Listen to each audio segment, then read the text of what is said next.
Please be advised, Once Upon a Crime is a series depicting true crime incidents in South Africa. The content may not be suitable for sensitive listeners. Listener discretion is advised. The views and opinions expressed during Once Upon a Crime is not that of the SABC and Lotus FM.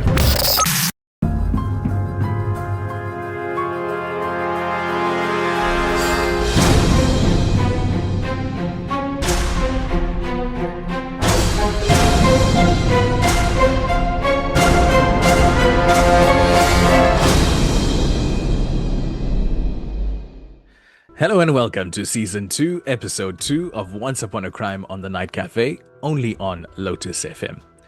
Like last week's episode, this week's case is heavy on the betrayal from someone you should be able to trust the most. Gender-based violence is extremely prevalent in our country, and we often focus on stories that highlight this issue. But this case presents a different version of intimate partner violence, where the perpetrator is a woman and the victim is a man. It also highlights how far some people will go to manipulate a desperate person into doing some really horrendous things. Sarita and Leon Brits started dating when Sarita was just 14 years old and Leon was 25. And I start out with that fact not to minimize what Sarita would end up doing, but I think it's important to acknowledge that there was a serious power imbalance between the couple from the start. And Sarita would later claim that this was what had led to her feeling powerless in their relationship and eventually committing the crime she did. The couple married when Sarita turned 19, and by then Leon was already well established in his career as a hotelier, and he was doing well financially. The couple's first child was born pretty soon after they married, and a few years later, Sarita gave birth to twin boys. Leon was focused on building an empire in Pofadder, and he owned several businesses there as well. Like a lot of families that live in small towns or rural areas, they often have to send their children to school out of town, and the Brits were lucky enough to have two homes where they would split their time. Sarita would stay with the kids in Marshen during the week, and this was about 70 kilometers away from Pofadder, so that they could go to school there. And this meant that Leon and Sarita were very much living lives that were separate, right? That's right. And at least according to Sarita, their relationship was not great to begin with. But in 2017, things got even more difficult when Sarita was diagnosed with cancer, and she also had a range of other health concerns as well. She had to travel to Johannesburg every few months for checkups and treatments with her team of doctors there. And also during this time, Leon started telling people that he was receiving anonymous death threats. He was a really successful businessman, as I've said, and it was alleged that on all of his properties, he had a safe where he stashed huge wads of cash and even Kruger rands. But the death threats weren't all that Leon was dealing with, because Sarita had also started accusing him of having an affair. She'd found some photographs on his phone that she thought were suspicious, and she believed that he'd been cheating on her. And while we don't know for sure that Leon was not being unfaithful, we do know it was actually Sarita that was having an affair, and it wasn't the first time. Sarita would later admit that she'd had affairs during her marriage, and one that started in 2019 ended up becoming pivotal in her husband's eventual murder. When I discuss this case, I use a pseudonym for the man that she was in an affair with, because he was never convicted of any crimes. So we'll call him Mark. Sarita and Mark would see each other whenever she went to Johannesburg for her medical visits, and they soon became really close. And Mark wanted her to leave Leon so that they could be together. Sarita told him, though, that she was afraid that Leon would either kill her if she asked for a divorce, or he would make things so difficult for her financially that her life would essentially not be worth living, according to her. And eventually she told Mark that the only way that they could be together was if Leon was dead. She asked Mark 3 times during the course of 2020 if he would kill Leon for her. Mark was, of course, horrified, and although he was mostly sure at the time that Sarita was not serious about this, He told her that she needed to stop talking like that. Syreeta did not stop talking about that though, and instead what she did was she found someone else who would do the job for her. And this man was no stranger either. Jacques van Vuren had known Syreeta and her brother from school, and he was recently down on his luck, and his wife had just left him. And he would claim that Syreeta told him that Leon was being physically abusive to her and that she needed him killed in order to protect her and her children. Syreeta would initially deny all of this, saying that Jacques acted on his own accord, but it was later proven that she had paid him to kill her husband. That's correct. They'd agreed on a price of 400,000 Rand, and Syreeta had paid an initial deposit of 70,000, which Jacques then used to hire two other accomplices, Enrich Williams and Amantle Bareki. Syreeta had put a lot of thought into how she wanted the murder to go down, and she was giving Jacques clear instructions on what he needed to do. On the 5th of October 2020, the plan was set in motion, and Syreeta ensured that she was far enough away from the house in Pofadder, where she knew her husband would be killed. The men did their best to make the murder look like a house robbery gone wrong, and Syreeta also did a very good job of acting like the grieving widow when Leon was discovered deceased and floating in his swimming pool. Although in the early days after the murder, the police did look into the robbery gone wrong scenario, and they also considered that some of Leon's employees might have been involved. But CCTV footage from a business in Pofadder soon helped them identify the vehicle that dropped off the two assailants. And this, of course, very quickly led them to the owner of the vehicle, Jacques van Vuren. But van Vuren was nowhere to be found. So when Jacques heard from Syreeta that his vehicle had been identified on CCTV, he'd actually fled to his sister's house in Ceres. And while he was there, his conscience overwhelmed him, and he confessed to his sister about what he'd done. His sister refused to keep his secrets, and she told him that if he didn't go to police, then she was going to.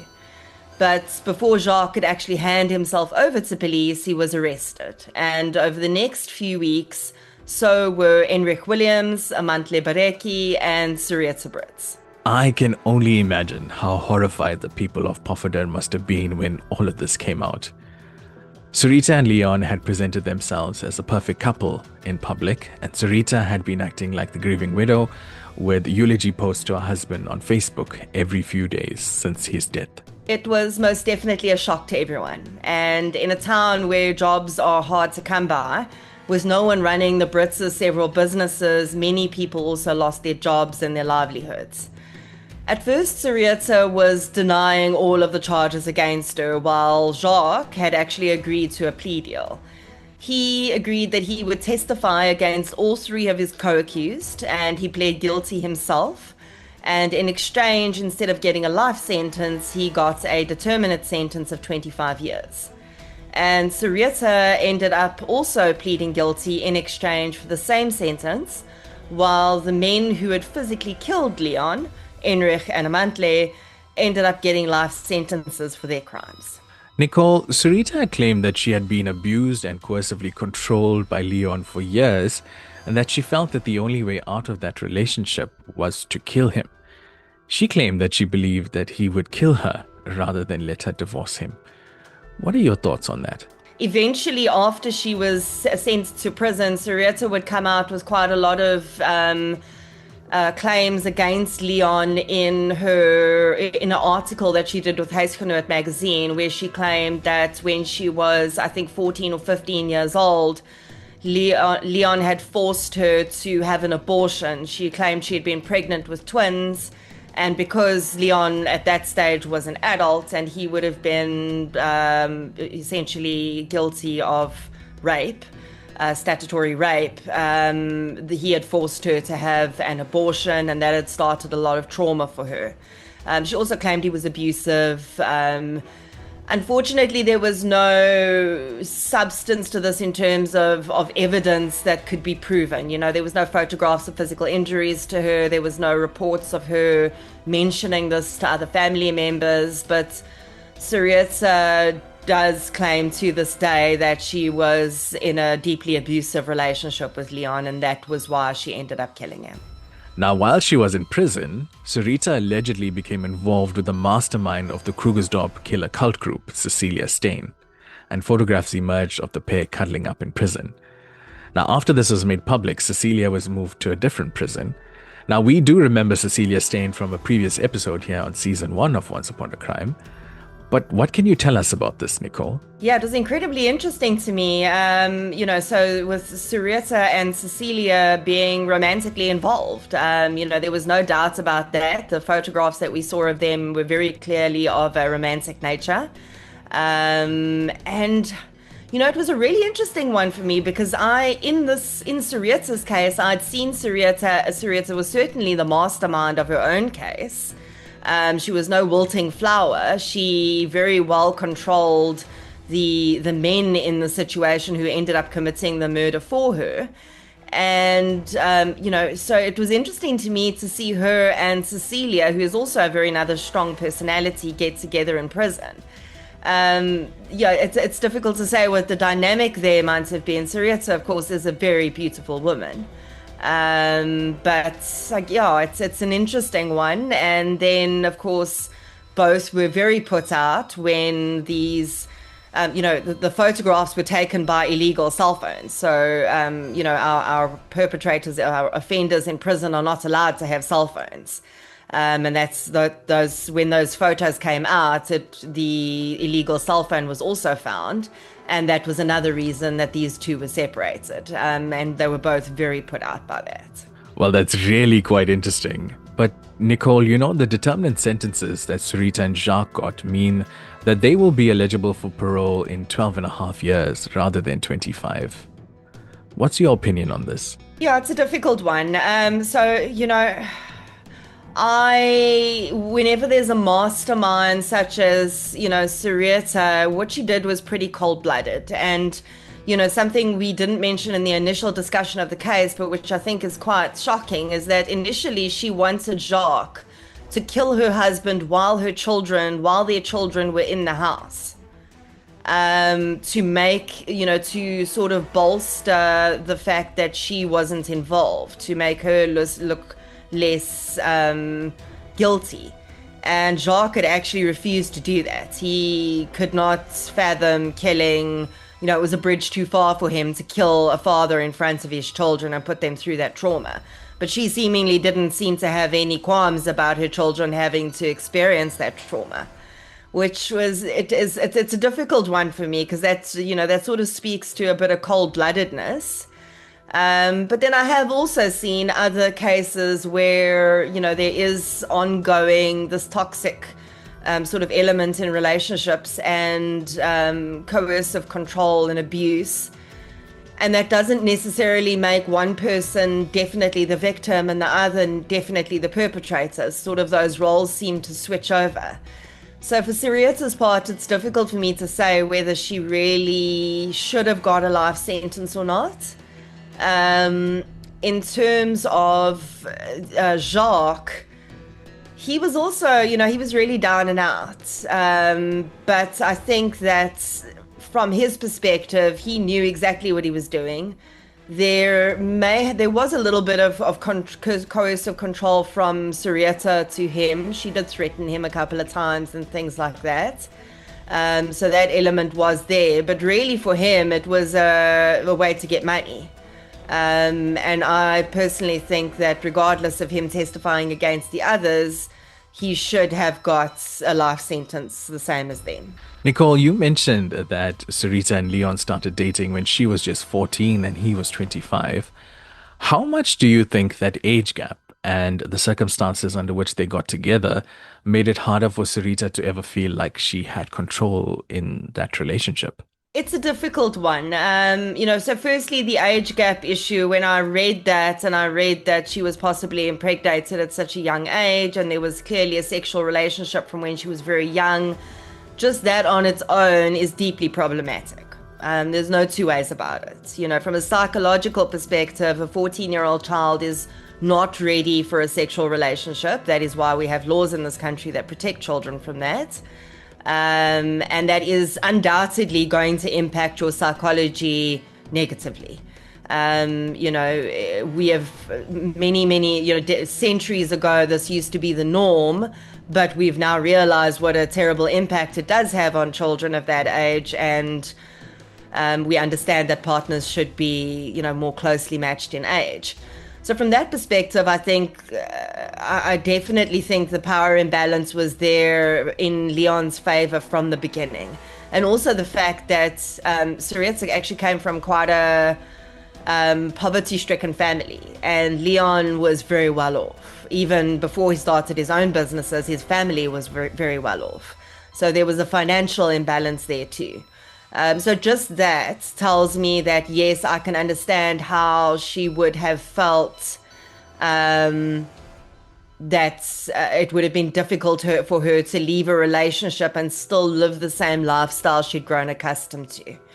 Jacques claimed that he was trying to help a woman that he thought was being abused. How often do you see people getting drawn into crimes through emotional manipulation like this? So interestingly, very often when there's a female perpetrator who sort of persuades a male perpetrator to commit a crime for her, there is an element of this. It's almost this sort of white knight idea where, yes, the money's nice, but also it kind of helps if I think that I'm doing something good as well. So it happens very, very often. And often in South Africa, especially where there's female perpetrators wanting to kill their husbands or partners, they will use people who either they've become romantically involved with and are able to manipulate from that perspective, like Syriza tried first with Mark, or they will find someone who is vulnerable in some other way. And Jacques was certainly vulnerable. He had some substance use issues. His wife had just divorced him. He was down on his luck financially. And that is an ongoing pattern. These women are not going out and hiring, professional hitmen. They are finding people that they know they can control, which tells me, again, speaks to a level of cold-bloodedness and manipulation and, a real thought process behind these crimes. It's not waking up in the middle of the night and shooting your husband because you truly think that's your only way out. There's a lot of thought process behind these crimes. Nicole, I'd love to get your thoughts on this. How do you think societal perceptions differ when the victim is a man and the perpetrator is a woman? So I think myself, from over the last 6 years, when I came into this, I had no idea what types of crimes women were actually capable of. I think I had the same societal view that many people still have, that women do not commit violent crimes. And certainly we know they do not commit violent crimes at the same rate as men do. But women are far more likely to get away with their crimes than men. And we've seen that time and again when it's taken a very long time to arrest a female perpetrator. And that's often only happened either because she told someone what she did or by some, strange circumstance, the truth came out. Female perpetrators are often not looked at as a possibility in a crime. So it's certainly still, we have the societal perception that women are less likely to do these types of terrible, commit these terrible violent crimes. And we are learning that that is certainly not the case. Well, on that point, I'd like to say thank you very much for joining us, Nicole. And that wraps up Season 2, Episode 2 of Once Upon a Crime. Join us next week for another chilling episode.